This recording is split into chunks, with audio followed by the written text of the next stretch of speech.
नमस्कार दोस्तों, knowledge stream centre of learning में आपका स्वागत है। आपके एग्जाम प्रिपरेशन को और बेहतर बनाने की तरफ एक कदम। दोस्तों, इकोलॉजी और एनवायरनमेंट यानी पारिस्थितिकी और पर्यावरण के अंतर्गत हम आज ओजोन डिप्लीशन के बारे में डिस्कस करेंगे। और हमारे जो आज सब टॉपिक होंगे वो होंगे ओजोन लेयर की पोजीशन और अल्ट्रावायलेट रेडिएशन क्या क्या होती हैं, कौन कौन से टाइप की, उनके बारे में डिस्कस करेंगे और उनके द्वारा जो हानिकारक प्रभाव होता है उसके बारे में भी डिस्कस करते हैं। चलिए स्टार्ट करते हैं आज का लेक्चर। और लेक्चर स्टार्ट करने से पहले आपसे अनुरोध है, नॉलेज स्ट्रीम को जरूर सब्सक्राइब कर लें और नेक्स्ट वीडियो की नोटिफिकेशन के लिए बेल आइकन को जरूर दबा लें।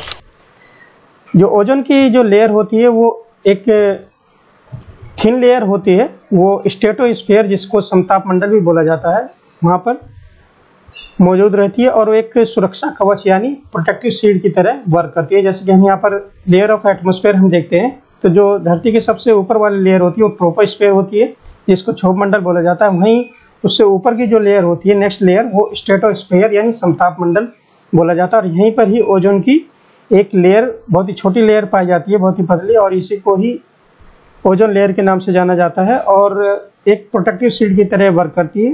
कैसे करती है, इसका फंक्शन क्या है, उसके बारे में हम नेक्स्ट स्लाइड में डिस्कस करेंगे।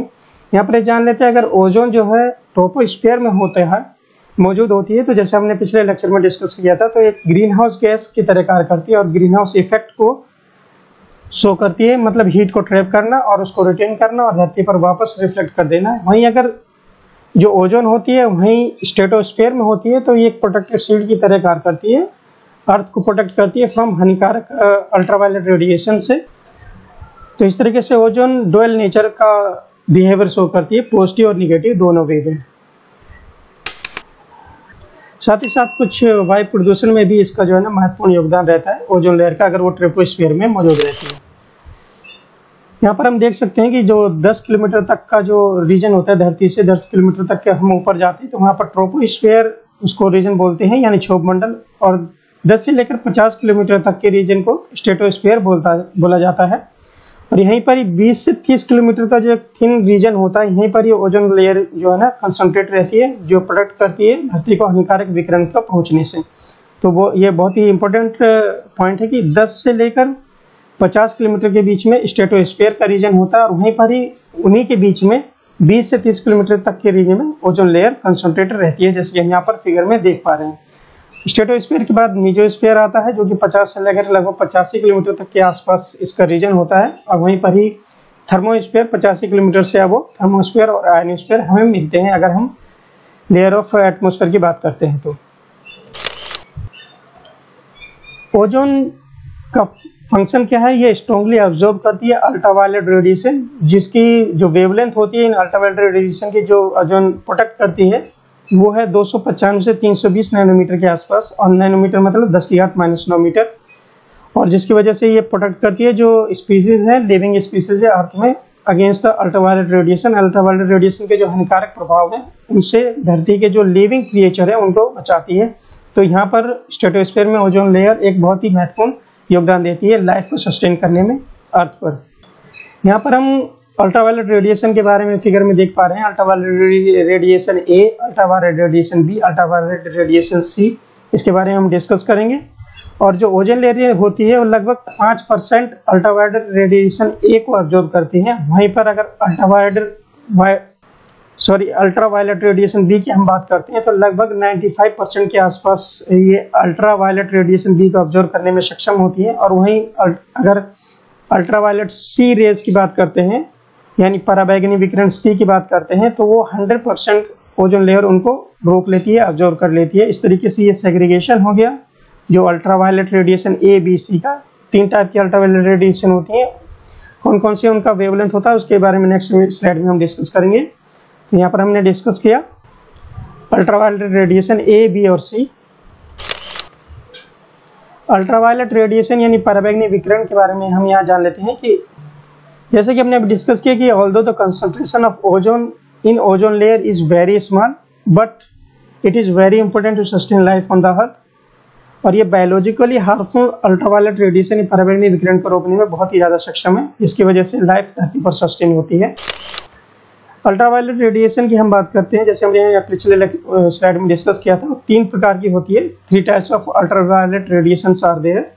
जो अल्ट्रावायलेट रेडिएशन ये है, जो पराबैंगनी विकिरण ए है, वो उसकी जो तरंगदैर्घ्य होती है यानी वेवलेंथ होती है 399 से 315 नैनोमीटर तक होती है।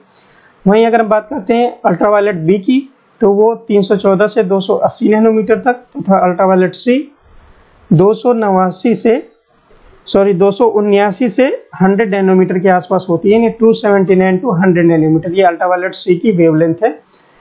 अल्ट्रावायलेट विकिरण की तरंगदैर्घ्य को हमने यहाँ पर जाना, और जैसे कि हमने पिछले स्लाइड में डिस्कस किया, तो जो अल्ट्रावायलेट रेडिएशन सी है उसको पूरी तरीके से ओजोन लेयर हमारी रोक लेती है, प्रोटेक्ट करती है, एब्जॉर्ब कर लेती है, और यही सबसे ज्यादा हानिकारक होती है अल्ट्रावायलेट सी रेडिएशन।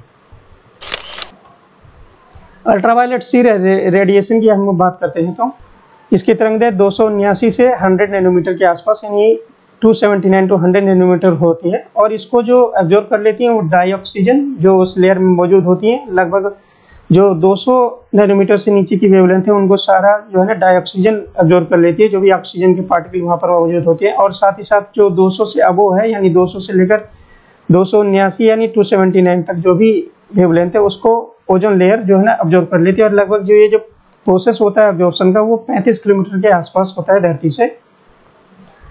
तो यहाँ पर अल्ट्रावायलेट सी के बारे में डिस्कस किया, जो कि ओजोन लेयर और डाइऑक्सीजन लेयर जो 35 किलोमीटर के आसपास होती हैं, वो उसको संपूर्ण तरीके से रोक लेती हैं और धरती पर पहुंचने से रोकने का काम, और धरती पर जो लिविंग क्रिएचर है उनको प्रोटेक्ट करने का काम ओजोन लेयर निभाती है। वहीं अगर अल्ट्रावायलेट बी रेडिएशन की बात करते हैं, जिसकी तरंगदैर्घ्य 280 से 314 नैनोमीटर के आसपास होती है।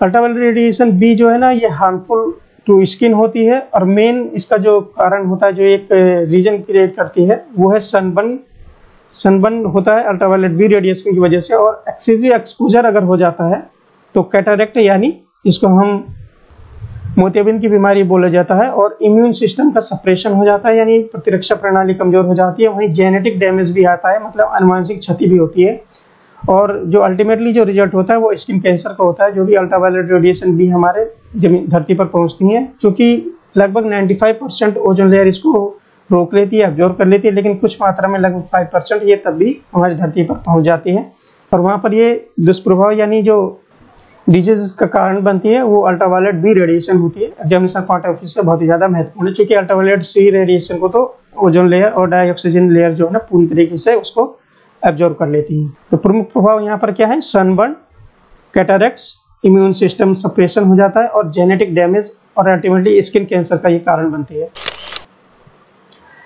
जो अल्ट्रावायलेट बी रेडिएशन है, पर्टिकुलरली जो लॉन्गेस्ट वेवलेंथ होती है वो धरती पर पहुंचती है, और अल्टीमेटली ये कुछ प्रभाव दिखाती है, जो कि हमने पिछले लेक्चर स्लाइड में डिस्कस किया। वहीं पर इसका जो कुछ पॉजिटिव इफेक्ट होता है अल्ट्रावायलेट रेडिएशन बी का, वो है कि विटामिन डी का जो प्रोडक्शन होता है हमारे स्किन में, वो अल्ट्रावायलेट बी की जो लॉन्गेस्ट वेवलेंथ होती है, मतलब अराउंड 290 से लेकर 314 नैनोमीटर के आसपास जो भी रेंज होती है लॉन्ग वेवलेंथ जो अल्ट्रावायलेट बी रेडिएशन की है, उनकी वजह से जो स्किन में विटामिन डी का प्रोडक्शन होता है, ये इसका पॉजिटिव इफेक्ट है अल्ट्रावायलेट रेडिएशन बी का। यहीं पर हम स्पेक्ट्रम देख लेते हैं, जो अल्ट्रावायलेट रेडिएशन बी है यूवी यूसी में जो हमने डिवाइड किया हुआ है, और जैसे हमने अब डिस्कस किया, वहीं उसके पश्चात विजिबल रेंज आता है, उसके पश्चात इंफ्रारेड रेंज आता है। तो अल्ट्रावायलेट रेडिएशन बी जो हमारे पॉजिटिव वे में अगर हम बात करते हैं, तो विटामिन डी के प्रोडक्शन में जो हमारे स्किन में विटामिन डी प्रोड्यूस होता है इन प्रेजेंस ऑफ सनलाइट, वो अल्ट्रावायलेट रेडिएशन बी के कारण ही होता है, और उसकी जो लॉन्गेस्ट वेवलेंथ है उसमें महत्वपूर्ण भूमिका निभाती है। अगर हम ओजोन प्रॉपर्टीज की बात करते हैं, तो इसके जो प्रॉपर्टीज है, सबसे पहले जो ब्रिटिश मेटीरियोलॉजिस्ट थे, मौसम विज्ञानी थे, वो GMB डॉब्सन थे। उन्होंने इसकी जो प्रॉपर्टी को सबसे पहले उसका स्टडी किया था और लोगों के सामने रखा था, और उन्होंने एक स्पेक्ट्रोफोटोमीटर भी डेवलप किया था, जिसको डॉब्सन मिरर मीटर भी बोला जाता है। और इसका जो पर्पस था कि एटमॉस्फेरिक ओजोन में, जो एटमॉस्फेरिक रीजन में जो ओजोन लेयर है, उसमें ओजोन की कंसंट्रेशन को मेजर करना। तो ये बहुत ही इंपॉर्टेंट है डॉब्सन मीटर, और इसी डॉब्सन मीटर में जो कि कंसंट्रेशन ऑफ ओजोन को मेजर करती है स्ट्रेटोस्फीयर लेयर में, और जो ओजोन की मात्रा है उसको डॉब्सन यूनिट में मेजर किया जाता है। एग्जामिनेशन में कई बार पूछा गया है, जो कन्वीनियंट अमाउंट ऑफ ओजोन है हमारी स्ट्रेटोस्फीयर लेयर में, अगर उसको मेजर किया जाता है वो डॉब्सन यूनिट में मेजर किया जाता है, जो कि एक रेस्पेक्ट दिया गया है। इस यूनिट में जो नाम दिया गया डॉप्सन को, वो GMB डॉप्सन के नाम से ही इस यूनिट का नाम रखा गया है, ताकि उनके जो कार्य हैं उसको जो है ना उसको रेस्पेक्ट दिया जा सके। तो ये बहुत ही इंपॉर्टेंट पॉइंट है कि डॉप्सन मीटर या स्पेक्ट्रोफोटोमीटर का काम क्या है और डॉप्सन यूनिट किस लिए यूज की जाती है। तो बेसिकली कंसंट्रेशन ऑफ ओजोन जो स्ट्रेटोस्फेरिक लेयर में है उसको मेजर करने के लिए। तो दोस्तों आज के लेक्चर में हमने जो ओजोन लेयर की पोजीशन के बारे में डिस्कस किया और ओजोन लेयर का जो फंक्शन होता है उसके बारे में हमने डिस्कस किया लाजमी में। और यहाँ पर हमने जो ultraviolet radiation A, B, C है और उनमें से कौन सी लेयर जो है ना महत्वपूर्ण है और कौन सी लेयर जो है ह्यूमन को ज़्यादा इफेक्ट करती है उसके बारे में डिस्कस किया। आपके लेक्चर कैसा लगा प्लीज़ कमेंट बॉक्स में जरूर बताइएगा। और नॉलेज स्ट्रीम से जुड़ने के लिए धन्यवाद।